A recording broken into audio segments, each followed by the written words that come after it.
Welcome to Think Big with Dan and Qasim. Join hosts Dan Melnick and Qasim Masood as they explore big ideas, limitless possibilities, and engage with visionaries, entrepreneurs, and thought leaders who dare to dream big, get inspired, motivated, and find practical tips for personal growth. Think big, dream bigger, and ignite your potential. All right, welcome to Think Big with Dan and Qasim, and our guest today is Vontoba. So Vontoba, if you want to go ahead and introduce yourself, tell us where you live and what you do for a living. Sure, I'm Vontoba Terry. I live in Texas. Not a Texas native, but I love it here. Originally from Ohio, and I am one of the founders of UI Global Brands, the company behind Urban Hydration and Breath of Fresh Hair, two natural clean beauty brands in skincare and hair care. Awesome. So can you just tell us more about your brands, really what they, what the USP is and how you got the idea for it? Yeah, the idea came from my wife. I'm a big supporter of marrying the right person young. And fortunately for me, that worked out for me. I got lucky. She came up with this idea and brought it to me at our kitchen table when we were grad students in Las Vegas, attending UNLV. And she wanted to enter a business plan competition as part of her MBA. And I said, okay, I'll do the finance sections and the competitor sections. You do these sections. And we entered the business plan competition together for a brand of lotions that was going to compete with some of the big brands you see in the stores now. And that's sort of not what we're doing right now, but that was the birthplace of Urban Hydration. So can you just tell me more, like how did you actually go from you were in this competition and then to actually go and make the pivot to doing what you're doing now? Okay, great. So you want to hear the story? All right. So Yeah. My wife and I, we're a tag team. We put the business plan together. The professors told us that, it's a terrible idea. We should never do it. And we lost. As stubborn as we are, we said, we're going to keep trying at this thing. And my wife was volunteering with the Blind Center for Nevada, which made their members would make candles and soaps. And she said, why don't you guys make body butters as a fundraiser? And they did. And she started selling them. And she started saying, hey, why don't we try to put these in stores? And then they were like, whoa, we make a little small batch of bar soaps and different things like that. You're gonna have to get a factory. So we found a factory that would make small quantities for us. And in 2011, we landed TJ Maxx as a client. So we started small. TJ Maxx isn't small, but in terms of like our thinking, we started small. The first order was 2,000 units. So when I say we started small, and at that time, there weren't very many factories that were producing 2,000 unit runs. We got lucky, found the right one. Fast forward a couple years later, we were selling to pretty much every off-price retailer you could think of, body butters, body wash, big, huge 500 ml, 1 liter jars of body wash, and selling them for little or nothing, but making a profit. And we got to the point where we were like, we want to scale, but it's going to be tough to scale selling these giant products for a really low dollar value into the off-price chain. So our pivot, a couple of years before the pandemic, not the best timing, but we said, let's try to get into traditional retail. Landed in 4 CVS stores at the time, 95 Sally Beauty stores. It worked out. Before the pandemic started, we were supposed to launch in all Ulta stores that April. And that ended up getting pushed back to October. Fortunately, they didn't cancel it. And we're in all Ulta stores now with our skincare. But that was like the big victory at the time in 2020 that let us know the pivot was worth it. So we went from 2018 only being in, a handful of retailers that were outside of off-price to being in all Ulta stores by the end of 2020. And that pivot, virtually, we turned off 90% of our business to turn on a new business model selling to traditional retail. So in that sense, even though we've been in business for 14 years, Dan, it sort of feels like a startup. Right. So can you just tell us more, like our audience, what separates you from your competition? Because it's a very competitive space that you're in. So what does that look like for you? Oh, yeah, we're keenly aware of how competitive the space is. We pay a good amount of money to get sales data frequently to review how we do against competitors. And let's say facial care, just in mass retail, that doesn't count specialty retailers, DTC only brands. There's over 700 brands in facial care across the different subcategories. And so as we look at how we rank really well. And the way we set ourselves apart is We consider ourselves the number one care for dry skin and dry hair. So our go-to-market is as a solution to help people who are dry, who deal with rough, patchy skin or eczema or dry skin issues, either from the climate or allergies. And there's a lot of people who deal with that problem. And then to go even further, what separates us from the other brands that target dry skin, the packaging is nice. That's on the outside, but what's on the inside is good too. We use clean ingredients that are simple, that people understand. You can pick up the bottle and say, oh, this has aloe in it. My grandmother used to use aloe after we came in from the sun. Or, oh, this has castor oil in it and shea butter. I know that's going to moisturize my skin. And it's simple and it works. And the reviews speak for themselves. So I think that's sort of how we differentiate ourselves. Not a clinical looking bottle. And then what's on the inside is good. Makes sense. So you mentioned that you're targeting retail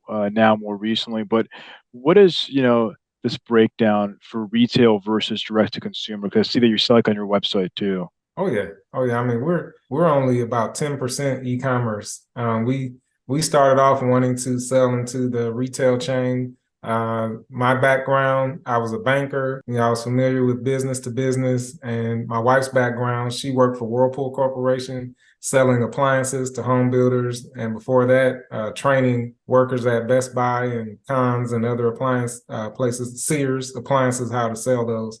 So very familiar with that space. And we wanted to reach as many people as possible. The idea was, hey, we can do so much on our website, but if we go where we know our cousin and our auntie and our uncle and brothers and sisters shop, then they'll be able to get this product anytime they need it. So, but I guess I think it's like, there's more and more people that are moving towards e-commerce, right? Especially even for these types of products, whether it's like on your website or Amazon. So are you looking to kind of ramp up the e-commerce, or are you really still locked in and saying, listen, right now we're focused on getting into even more retailers? So what does that look like for you? Oh yeah, we want to grow everywhere we can, and we know more and more people are shopping online. So we've been definitely working on growing our Amazon business, and it has grown this year substantially. And now we're just figuring out, hey, how do we do that profitably? The social media channels, they change the algorithm, and all of a sudden the metrics don't work the same. So we got to reconfigure things, or we start seeing, oh, we're getting a lot of bot traffic from this advertising strategy that we have. We need to switch that off and do something else. Yeah, that's definitely an important part of it. The key for us on Amazon is just saying, hey, how do we do this profitably? Because Amazon, they're Amazon, and take a lot of they get their chunk first. Yeah, it's about 30%. It's a big challenge. What would you say is like your revenue goal? Like, what's your current monthly revenue now? Like, what are you trying to get to by next year? I think I don't know if I'm able to share that publicly, but I can say what is public is that, we've been on the Inc. 5000 list 3 years in a row from 2019 to 2021. And the revenue that was reported in Inc. magazine was north of $5 million. And we're going to do more than that this year. Awesome. That's exciting. So in terms of ramping things up, like what is the biggest challenge that's, I guess, preventing you from getting, scaling even more between this year and next year? Yeah, I think access to capital, similar to a lot of small business owners and entrepreneurs, is a barrier to scale because, and I'll give you an example from a conversation we've had internally. So if we have enough capital to keep, say, 5 months of inventory on hand, we bring in additional inventory every month. If we have a product that triples in sales overnight because some major singer or celebrity posts about it on TikTok, it's going to take our factory 3 months to make more product to make up for that. And now, thank you, celebrity, for the mention, but now I'm out of stock for 3 months. Right. And if I had additional capital, then I could spot those things faster and be able to have a buffer to be able to cover my butt if that happens. And we actually had something last year where thankfully it worked out better than the scenario we discussed internally. But a celebrity posted about us on TikTok about a product we sell to a retailer, and it sold out. We were only out of stock for about a month and a half, but that was a blessing because it ended up opening other doors. But in this case of access to capital, having somebody who believes in us, who's willing to say, hey, if you need to flex up, you can flex up. Generally, the way capital is flowing right now, if you're going to flex up, it's not going to be fast. It's going to be more methodical. Which, I mean, there's good and bad to that. Also, fast growth is also sometimes risky growth as well. And we've learned that over the years also. So have you guys raised money, or are you bootstrapped? Yeah, we bootstrapped the company for the first 6 years, and then we met some folks at church. Got a little story on our website about that. Got some angel investors who've contributed capital to our growth, but we haven't raised any additional capital outside of that with our angel investors. And who knows, we may go to market and seek out some additional funding for this next stage of growth. We just launched in 3,800 Walmart stores with one of our top hair care products. So we'll need some capital to make that really grow the way it should. So how do you guys, I mean, that's really impressive, by the way, that you really haven't raised much money and that you've been able to be this successful. So, is it more of just inventory management? Like, how do you really just stay on top of things? Because I think that, especially like as you mentioned earlier, I mean, raising capital is kind of like a double-edged sword because you can raise money and then like a lot of people just spend money like crazy. So how do you really guys stay efficient and maximize, like if you're running ads, you get, good return, like all those things that you're, putting yourselves in a good position? Yeah, I think the way we stay efficient and we continue to win is by tracking the results. And we've gotten better at this over the years, actually reading and reacting to what we're seeing. Also being proactive and learning from our mistakes so we don't repeat the problems of the past. Two acronyms I've become very familiar with this year and we're putting into practice more and more are KPI and OKR.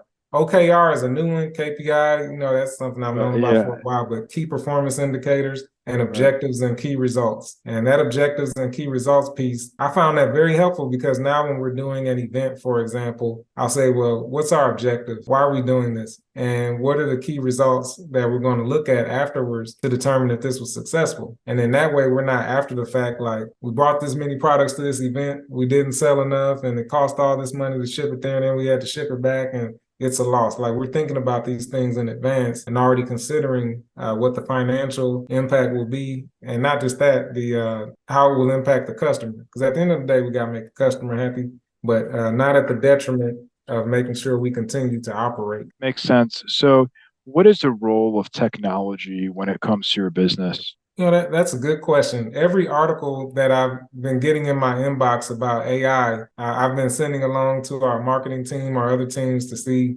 how they can implement it. And as I've learned about it, I've learned that, artificial intelligence has already been a part of a lot of the technology we use. Autocorrect is, a rudimentary form of AI. And there's other things in our systems that we've been able to automate to make them more smooth. We implemented an enterprise system a couple years ago. It was very expensive, but it's almost like having an extra employee. And, people talk about robots replacing jobs and things like that. I'm all for having a solid team. I believe in, building a strong workforce. We provide jobs to people from around the North Texas area. There's some things that technology helps make more efficient and highly accurate. But it still requires a human to operate. So we definitely use technology, accounting and finance. And I'm still learning about how technology helps with marketing.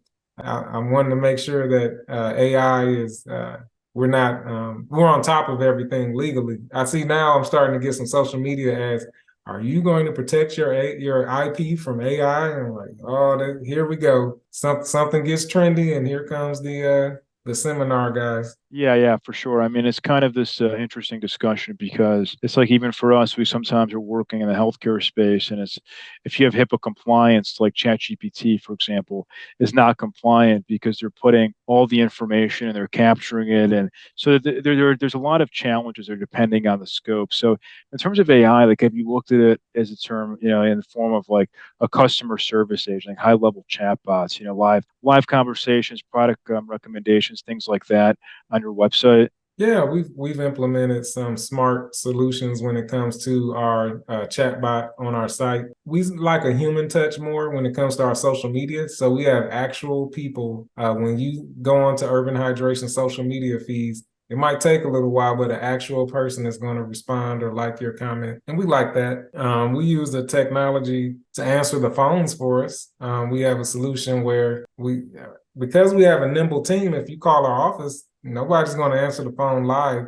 You have to leave a message, and then it transcribes that message to text. And that's very efficient for us. Makes sense. So I'm also in North Texas. I'm in Dallas. So in terms of events, right, what does that look like for you? Like how many events are you doing? And you were talking about making sure that it, financially makes sense. Like what are you looking at? Say, hey, listen, like this event's going to make sense, or even afterwards, like should I go back and do this event again? Like what are you actually looking at in terms of numbers from that standpoint? Oh yeah, definitely. If it's a selling event, we want to see if we're going to sell more than what it costs to ship the product there, the cost of the products, the cost of the space, and the cost of the people to be in the space. And generally, if we're able to break even or do, make a profit on that event, we consider it a success because the brand awareness we get from events is important. And we hope a lot of those customers come back to the website, like us on social media, and see us later. That's how we get more value out of the event. It's not really about what happens there.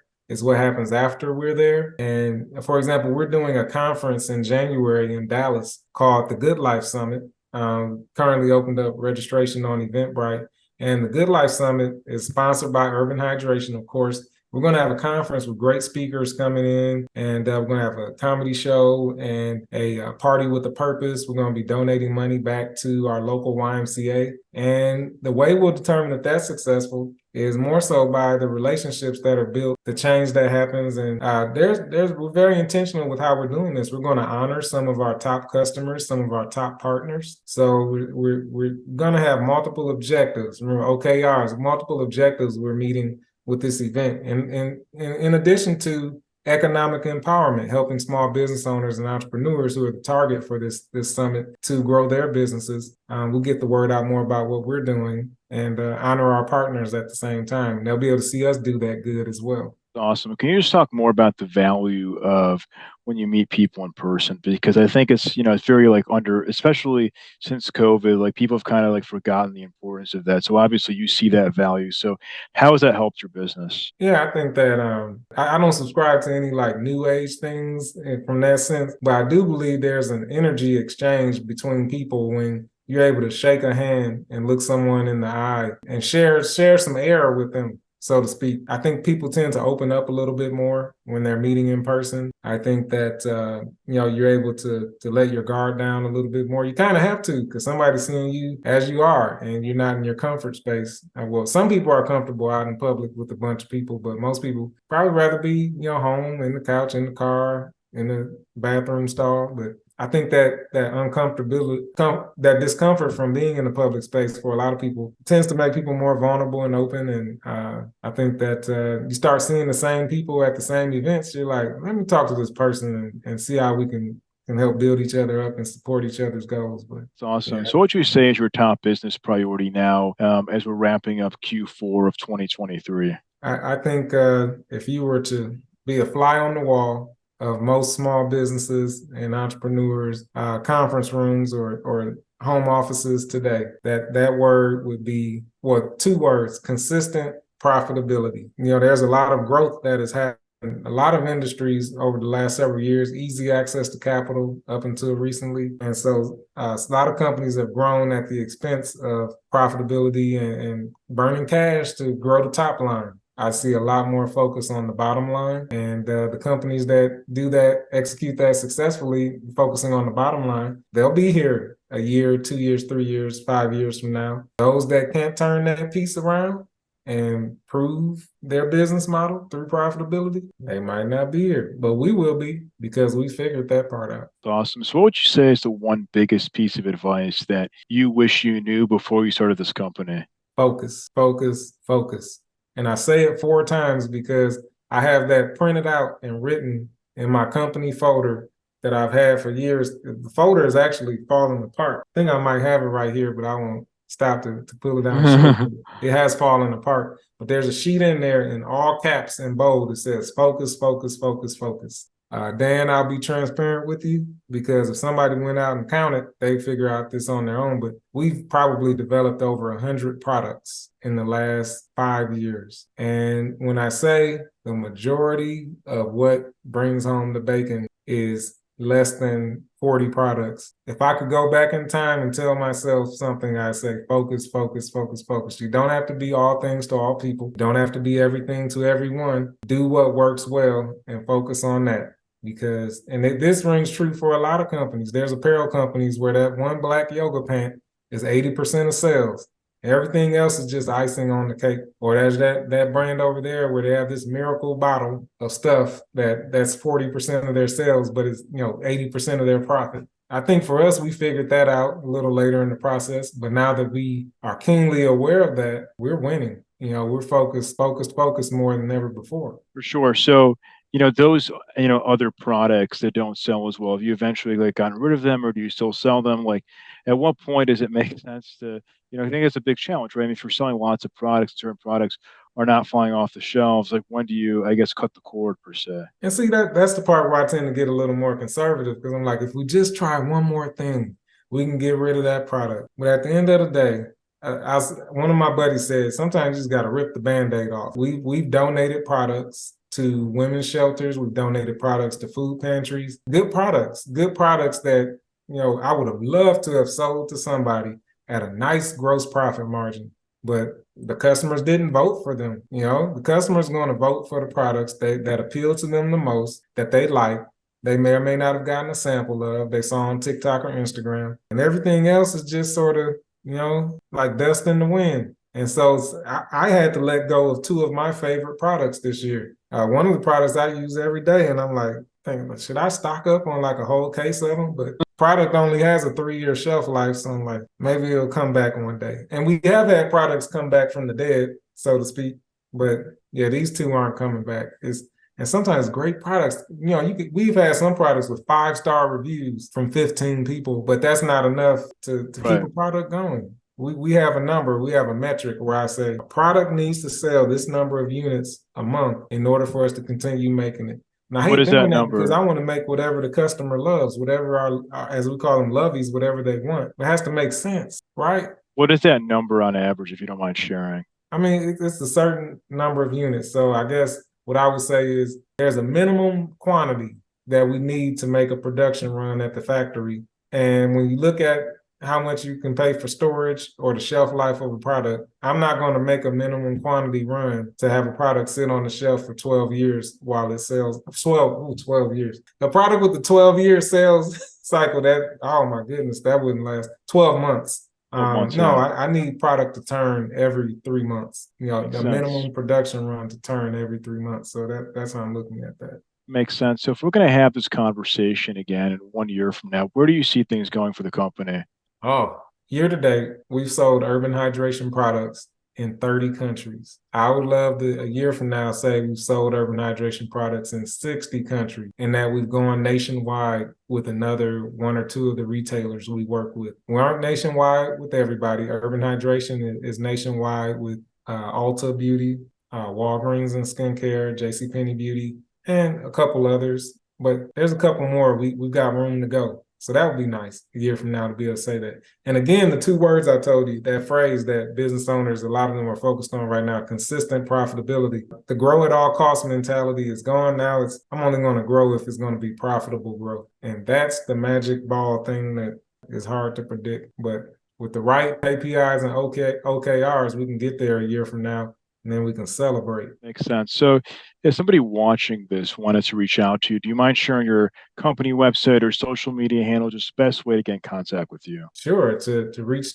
interact with the brand, you can check out urbanhydration.com, Instagram, Twitter, TikTok at Urban Hydration. For myself, I have a website, vontoba.com, and then you can reach me on LinkedIn, Vontoba Terry. LinkedIn.com/NIN/Vontoba. And I'm also on Instagram and Twitter or X at Vontoba, VONTOBA. And you reach out to me. I'm not, a celebrity or anything yet, so I'll actually respond if you reach out to me. But that's how you can reach me. And I do talk to small business owners from time to time, give them advice, basic advice. If you want deeper advice, I have a consulting fee for that, but my primary background is finance and operations and things of that nature. But I dabble in sales and marketing as well, run the full gamut here being a small business owner, and especially how to succeed in retail. Definitely learned a lot about that through trial and error. And I'm a big believer in that, reaching out to companies that have done it and mentors, because mistakes are expensive and mistakes they're great learning tools, but they can sink companies. Yeah, I couldn't agree more. I mean, we have an accelerator that we work with. I mean, and they've done it before. They've scaled, agencies. So yeah, 100%. It's something that there's many people out there that are trying to do all these different things. But it's important to work with people that have that experience and understand how they can specifically help your business because it is, there's lots of different companies in different spaces. So that's very good advice. So yeah, I just want to say, Vontoba, thank you so much for your time. I really appreciate it, and we're rooting for you. Thank you. I appreciate that. Thank you for the time, Dan. Thank you. All right, bye. Take care.